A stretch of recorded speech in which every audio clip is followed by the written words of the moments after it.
Sharon Von Stone's life reads like a cinematic roller coaster, complete with unbelievable twists, near disasters, personal triumphs, and a dash of controversy that helped turn her into one of Hollywood's most iconic figures.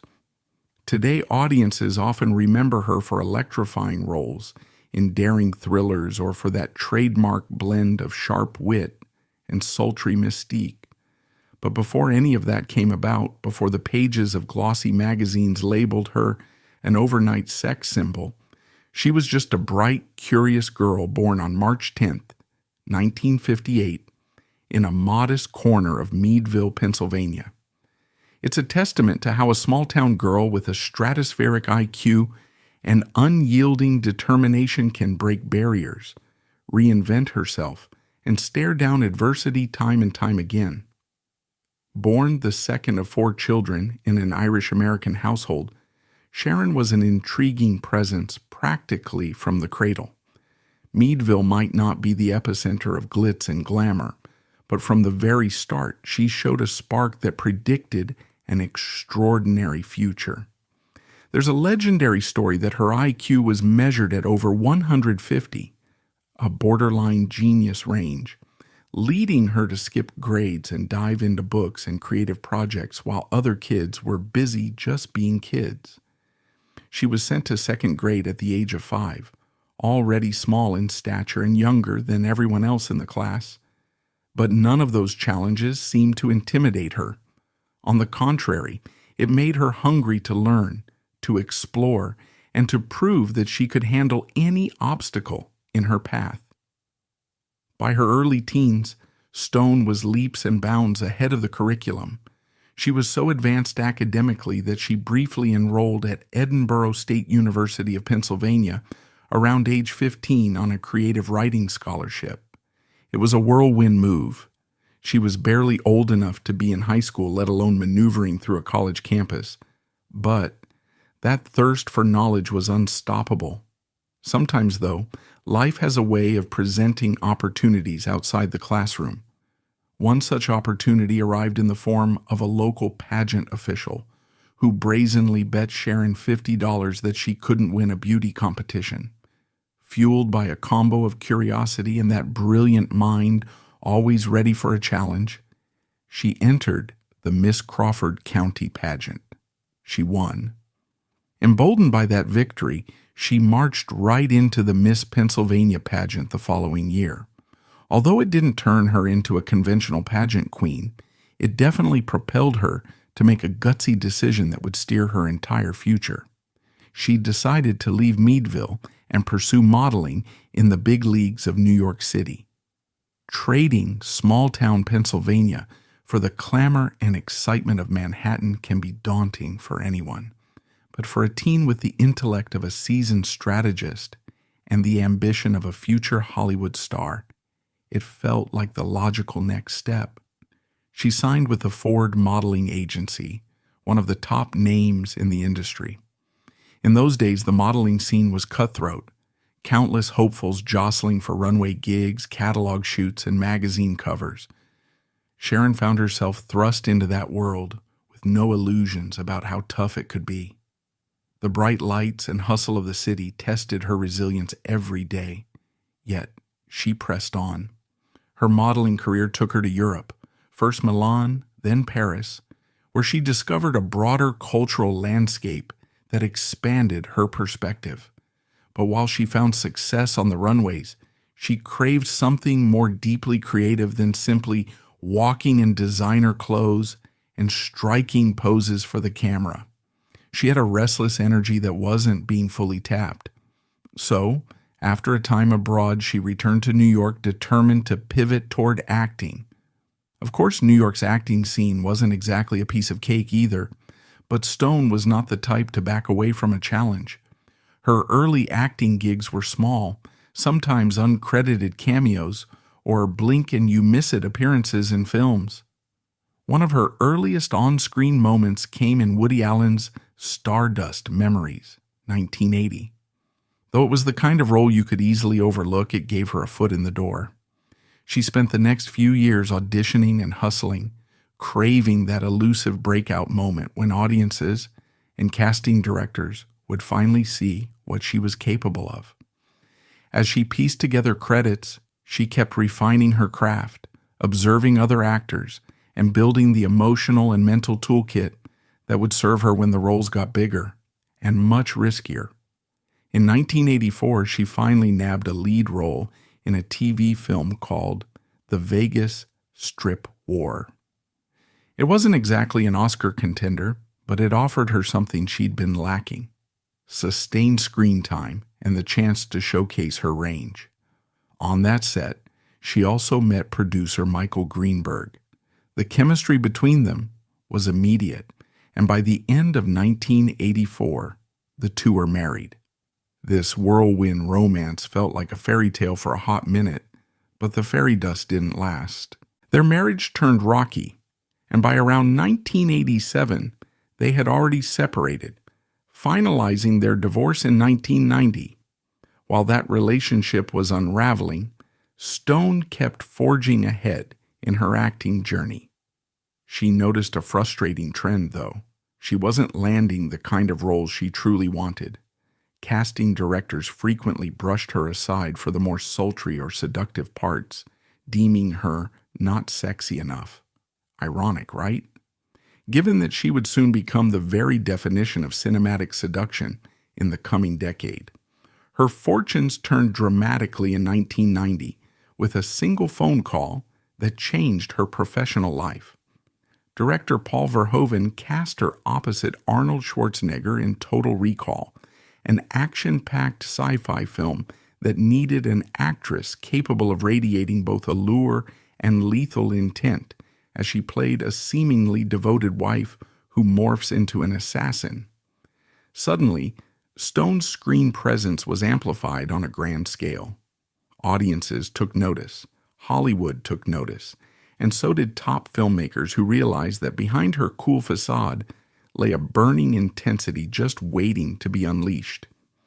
If Total Recall was the fuse, her next project with Verhoeven would be the full-blown explosion. But before that explosion, there was a strategic move that Stone made that same year. She posed for Playboy in the July 1990 issue, an audacious career pivot intended to send a message to any naysayers. She could be provocative, and she was ready to turn up the heat in her roles if necessary. The move sparked conversation and controversy, but it also landed her precisely the kind of notice she needed to break away from the not sexy enough label. It was perfect timing, because Verhoeven's next film, Basic Instinct, was about to rock Hollywood's foundations, and Sharon Stone was about to be at the center of that quake. Basic Instinct, 1992, was such an incendiary project that many of the era's top actresses flatly refused it. The script was packed with explicit content, violence, and psychological mind games, an erotic thriller that tested the boundaries of mainstream cinema. Stone was far from the first choice. Rumors say she was the 13th actress in line for the role of Catherine Trammell, after big names and respected veterans took one look at the script and ran. Michael Douglas, the leading man, wasn't particularly thrilled about having to test with Stone, but eventually she got her shot. And wow, did she seize it? The role of Catherine Trammell, an ice-cold, whip-smart novelist whose sexuality is as potent as her possible homicidal tendencies, demanded an actress capable of radiating danger and allure in equal measure. Stone tapped into something dark within herself, a boldness that made the character mesmerizing. Yet filming was hardly easy. She dealt with nightmares and even bouts of sleepwalking because Catherine Trammell was such a psychologically intense part. There was also that now infamous leg-crossing scene, which has gone down in film history for its shock value. According to Stone, she'd been told that the scene wouldn't reveal anything too explicit on camera, and she only learned the truth during a screening when she realized the final cut was far more revealing than she'd agreed to. Outraged, she stormed out, found Verhoeven, and slapped him. She even considered legal action, but ultimately decided not to pursue it. though it permanently strained her relationship with the director. In a twist of fate, that scene became one of the most iconic and controversial in all of 90s cinema, catapulting Stone to an entirely new level of fame. Basic Instinct earned over $350 million worldwide, turning her into a household name virtually overnight. Suddenly, she was pigeonholed into a persona that was equal parts sex symbol and dangerous femme fatale. The very industry that once deemed her not seductive enough was now at her feet. But the association with that brazen character would shadow her career for years. Fresh from the success of Basic Instinct, Stone took on another erotic thriller, Sliver, 1993. It was produced by William J. McDonald, who happened to be married at the time. On set, sparks flew, and Stone and McDonald began an affair. He eventually divorced his wife, got engaged to Stone, and then everything flamed out just as quickly in 1994. In a move befitting the no-nonsense spirit that Sharon had cultivated, she reportedly returned the engagement ring via FedEx. While the tabloids had a field day, Stone brushed off the drama with a mixture of humor and unapologetic candor. Drama seemed to follow the production of Sliver, too. She and co-star William Baldwin reportedly clashed so severely that one story claims she bit his tongue during a kissing scene, to the point he had trouble speaking afterward. Stone waved these rumors off as overblown, laughing at the idea that she'd intentionally sabotage a co-star. Whatever the truth, the behind-the-scenes tension only fueled the film's gossip, though the final box office returns were lukewarm at best. Another high-profile project beckoned, The Specialist, 1994, with Sylvester Stallone. Sharon balked at doing an explicit shower scene with him at first, so the story goes that Stallone disappeared into his trailer and came back armed with some liquid courage. After they both indulged, they went ahead and shot the steamy sequence. Critics weren't kind to The Specialist, but Stone's reputation for being unafraid of boundary-pushing content was cemented. And of course, the tabloids salivated over the possibility of off-screen chemistry, even if the real story was simply two actors trying to get through a tricky scene. In her personal life, Stone had another short-lived engagement in the mid-90s with Bob Wagner, an assistant director she met while working on The Quick and the Dead. That relationship also fizzled, underscoring the pattern of intense but fleeting romances that seemed to pop up in Sharon's story. She was a woman in constant motion, whether it was a modeling career, scorching roles in erotic thrillers, or fiery relationships. It was always on to the next chapter. By 1998, though, a new romance promised stability and perhaps a quieter life. She married Phil Bronstein, the editor of the San Francisco Examiner, in a Valentine's Day ceremony that was the stuff of romantic headlines. This marriage seemed like a shift away from Hollywood chaos and into a more anchored domestic setting. But life, as always, had more dramatic turns in store. Stone endured multiple miscarriages during their marriage, a heartbreaking ordeal for anyone who deeply desires children. In 2000, they adopted a baby boy, Roan Joseph Bronstein. Sharon's excitement about motherhood was palpable. She often spoke about how fulfilling it was to pour her love and energy into raising a child. That same year brought a bizarre medical saga. Stone discovered large, benign tumors that needed urgent removal. She later claimed that during the reconstructive surgery, the surgeon took it upon himself to insert breast implants larger than she had authorized. Waking up after surgery, she was shocked at her new bust size, apparently never having consented to such a change. In June 2001, Stone prepared a special Father's Day outing for Bronstein at the Los Angeles Zoo, where he got up close and personal with a Komodo dragon, maybe a little too close. The massive reptile attacked his foot, causing severe injuries that required extensive surgery. Stone, thinking on her feet, fashioned a makeshift tourniquet from a sock. Though he recovered, the incident left the couple reeling, and that was only the beginning of the medical emergencies that year. A few months later, in September 2001, Sharon Stone faced the most harrowing health crisis of her life. She'd been suffering crippling migraines, numbness, and disorientation, then collapsed and was rushed to the hospital. Doctors discovered a stroke and a brain hemorrhage. Over 9 terrifying days, there was bleeding in her face, head, and spine, leaving her with a grim 1% chance of survival. That she lived is nothing short of miraculous. But the recovery process was excruciatingly slow. She grappled with partial facial drooping, vision problems, difficulty walking, and an inability to read or speak coherently for months. Gone, at least temporarily, was the poised star who delivered lines with simmering confidence. She had to relearn how to process and communicate thoughts, how to maintain her balance, and how to navigate simple tasks we take for granted. This would test even the most resilient spirit. While Stone was rehabilitating, her marriage to Bronstein deteriorated. By 2003, they had separated, and in 2004, a judge awarded Bronstein full custody of Roan.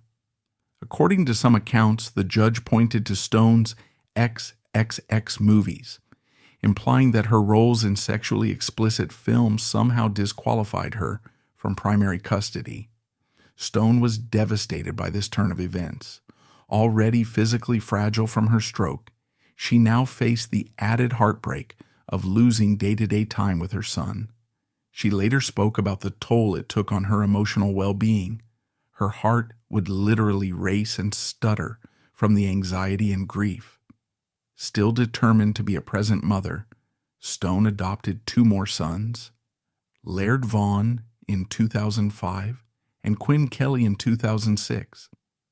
Even as her Hollywood star had dimmed compared to the Basic Instinct heyday, she focused on family and personal growth, health battles, heartbreak, custody issues.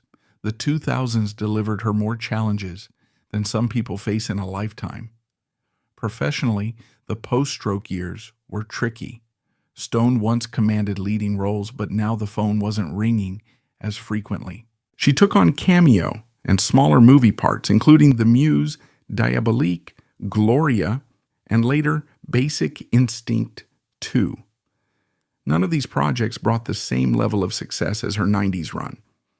Basic Instinct 2 in particular failed both critically and commercially, leading many to declare that the era of Sharon Stone leading a blockbuster was over.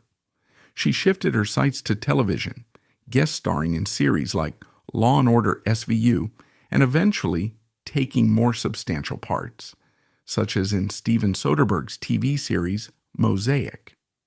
While she was no longer the unstoppable box office draw of the mid-90s, she found ways to stay relevant, reminding everyone that her talent was not limited to playing femme fatale. Then in 2016, she surprised fans by re-enrolling at Edinburgh University, returning to the college she had left as a teenager. Inspired partly by Hillary Clinton's 2016 run, Stone felt that completing her education was an important personal milestone.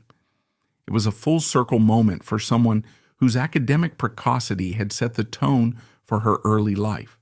Despite all the achievements, heartbreaks, roles, and controversies, she was still the intellectually driven woman from Meadville who found meaning in continuous learning. Her complex relationship with her parents also sheds light on her resilience. Her father, Joe Stone, passed away in 2009, but Sharon later revealed that their relationship had been marred by physical cruelty during her childhood. She recounted a turning point at age 14 when she confronted him and refused to be intimidated anymore. She came to see his aggression as a symptom of his own insecurities and weaknesses, and that confrontation ignited her sense of independence and self-worth. Tragically, Stone suffered even more harrowing abuse at the hands of her maternal grandfather, who assaulted her and her younger sister when she was still a toddler.